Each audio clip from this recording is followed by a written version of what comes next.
One of the reasons I think there's been so much discourse about Chanté Joseph's "Is Having a Boyfriend Embarrassing Now" piece in Vogue is that we don't all have the same understanding of what exactly about having a boyfriend is embarrassing, or at least feels like it should be embarrassing. Because I think a key part of the piece lies in the quote about how having a boyfriend feels Republican. I'm the host of ICYMI, which is Slate's podcast about internet culture. And in our most recent episode, we had cultural commentator, writer, just discourse extraordinaire Josh Lora, aka Tell the Bees, come on to discuss this piece. The piece really centers around posting your boyfriend online and this feeling that if you post your boyfriend, it's embarrassing. And I think it's because you're embarrassed that people might think you're a certain type of girlfriend. And we've seen examples of this online too. I mean, it's a joke in and of itself that a girl will post a picture of her boyfriend and be like, this is my whole world, and it looks like this.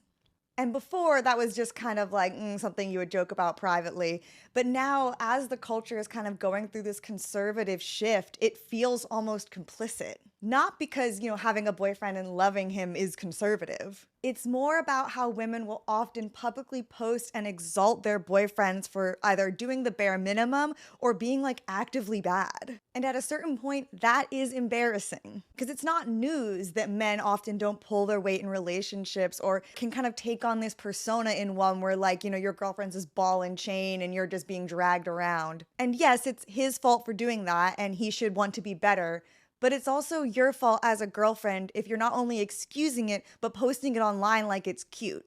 That's the embarrassing part. And it's not that everyone who has a boyfriend posts like this, they just don't want to be seen as posting like this, hence hiding their faces or not posting about them at all. But that might just be my interpretation. You can listen to the full episode of ICYMI on Apple or Spotify.